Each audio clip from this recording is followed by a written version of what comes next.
Welcome to another episode of Bomb Ideas. I'm Brian Butkowski of Bomb Image. And I'm Chris Inman with I.D.E.A Cleveland. Today we're going to talk about standing out with your brand. What does that look like? What does it sound like? How do you do it?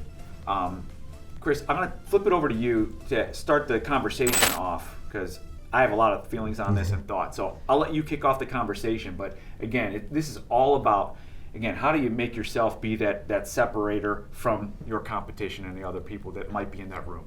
Yeah. So I think the first thing that every business owner thinks about is their logo, their colors, their font, that whole brand in that sense. So you make logos. Right. You help people with their brand images and all that. People hire you to make a logo. They have this preconceived notion of what it should be and all that. But what are some ideas that you're like, all right, these are things that we really need this logo to do? Okay, so I'll take it one step back. Yes, visual identity is critical when you're establishing a brand and how you want to present yourself. The number one thing I'll always say about a brand is all we can do is influence a conversation. Because a brand is really, it's between that company or that person and their customers and their clients, and what those feelings are. So we can influence that, and that's what we try to do when we put these brands together as we're trying to build what our brand message is, what it sounds like, what it looks like. So going back to the logo thing, I think the one step back that I always do is I talk to my clients initially more about, hey, what are the words that matter to you? What are your core values? How does that fit into your vision, your mission? Where does that go? Then we start developing a thought and a concept about how we're reaching the clients that we're trying to reach and the customers that we're trying to reach. And we start to look at what those visual elements are, how that can be shaped into a logo, what the typefaces are that we're going to utilize with that logo, and how that all works. And to your point, a lot of people put a lot of emphasis on the logo. Some people want it to do everything. And I know you said you like it when a logo tells the story of what somebody does, and that's great. It's awesome when you can pinpoint that and it's super accurate and focused. It doesn't have to be that way. The logo is a symbol. It's a part of your brand. It's a part of your visual identity. So what I always like to say is there's a million ways we could set up somebody's logo, or when we're setting up that brand message and the brand identity, visual identity. But what's going to work best right now? So we try to make our best educated guesses and work through how we want to, again, portray us, our company, and how we come forward. And I think when you look at the logo, you want something that is legible. I think that's the key. Somebody has to understand what that symbol can mean. And then, how do you project that compared to competitors, or even more importantly, how does it resonate with your core client or customer? Do they get the right feelings out of, hey, this is what this logo is supposed to mean, and how the type works with it? And it does really bleed into the colors and all the other elements, the graphic elements that you're going to put together. The colors are really interesting because there's a psychology behind how most people see and feel color in this country. And also, if you're in an established industry, there are colors that are used kind of across the board. And do you want to mesh with those and match those? Is it deep blue and you're looking as a financial company and they're used across the board? Do you want to buck that trend to be something completely different? So thinking about a lot of banks that you have those dark deep blues, royal blues. Green, representing money. Yep, yeah. And then you get a company like an Ally Bank that's trying to make a mark, trying to grab market share, and they have a purple. It's completely different. It bucks a trend. Mm-hmm. How do you utilize that? One of the things that I've done a lot when I work with clients is I'll use a scheme of colors that maybe some are traditional, some are not. And how do you mold those together and meld those and make those work? Because it's always good to have a nice accent. That's another way to stand out. What is that accent? And if you can put a lot of meaning behind what that accent color would mean, or even your overall color would mean, when people look at it, hopefully they understand it, but there is a story behind it. And I think that is the fun part when it comes to like logo, color. What are those stories behind it? And if you can establish those, it can take away some of the preconceived notions that people come to the table with, hey, this is what I think my logo needs to be. Or no, this is what it stands for, and this is how it works, and this is why the choices that we made to make sure that our clients, our customers really feel what we're trying to portray in the best way possible. So those are some of the things that I think about as you try to, again, you don't want somebody to be completely turned off by what you are and not know what you're doing, but you also want them to see that you are a different kind of company or person than what maybe they're normally seeing. Oh yeah, Does that make sense? That totally makes sense. And you kind of got into the next thing we really want to talk about, and that's the message of it. Sure. So, like, what is the messaging of your company? And I feel as though I do a lot of networking. You do a lot of networking. You'll meet people, and they can't tell you what they do and how they help people in less than 3 minutes. It feels like. Right. You're like, what do you do? And you're like, oh my gosh, I need another beer because that took a long time. Right. Yeah, it can't be said enough that we always talk about less is more, but it's getting to the point. It's getting things tight, getting things to work. And yeah, if you can create and work with somebody, if you need help, you can work with somebody like us to help you get to that point. But having that 30 seconds, maybe 60 at most if you get super specific about certain things, but that 30-second elevator pitch or synopsis of who you are, what you do, what kind of clients you help, what problems you're really solving, how you make people's lives better, it can't be understated how you'd want to get that done as quickly as possible, efficiently as possible. And quite honestly, just like you said, Chris, that's how you stand out.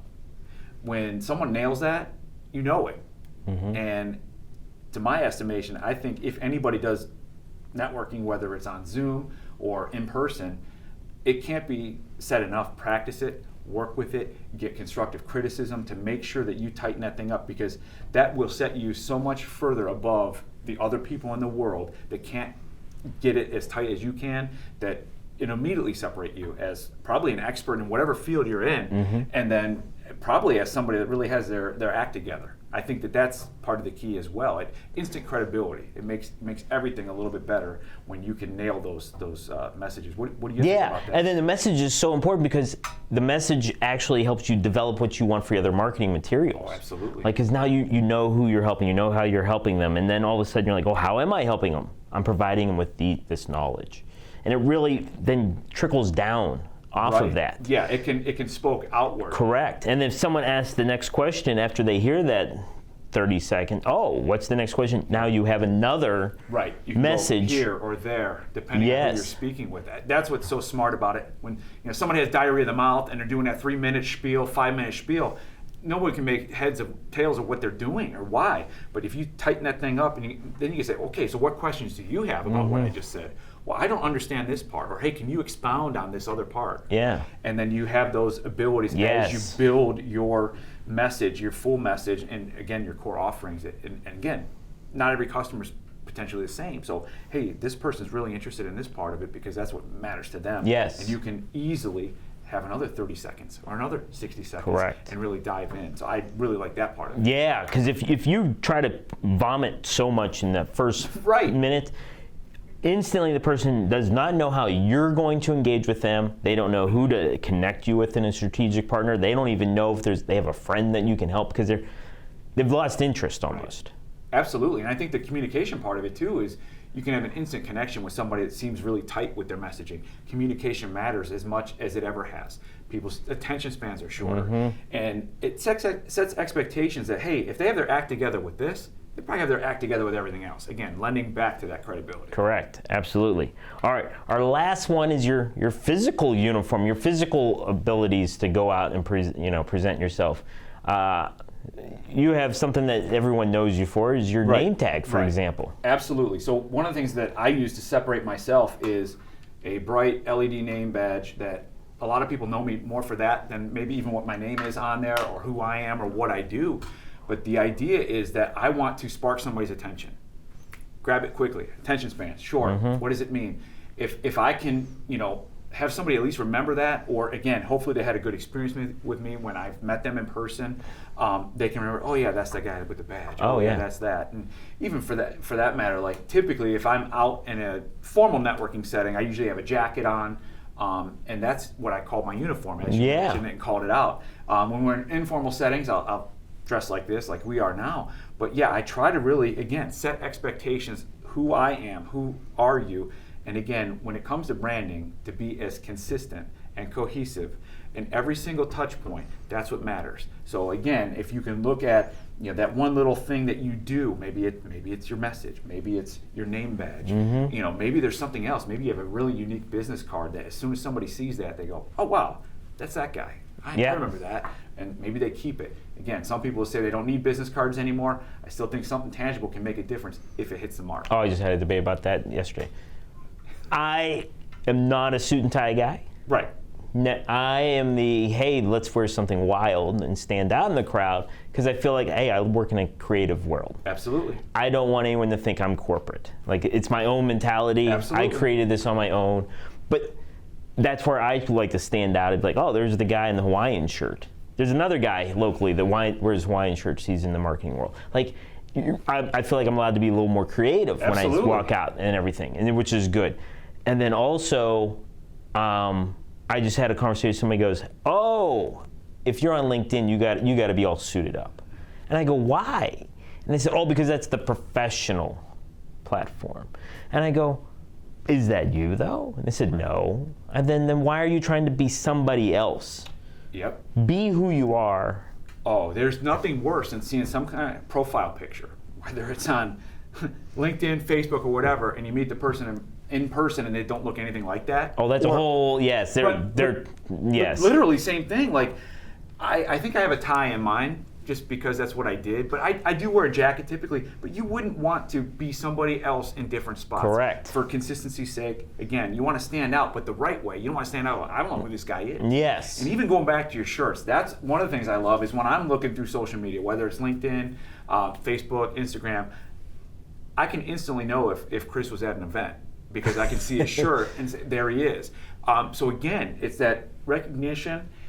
It stands out for what it's worth, and you pull it off, and you do it every time. I think that's the key. Even this shirt, it's not a boring polo.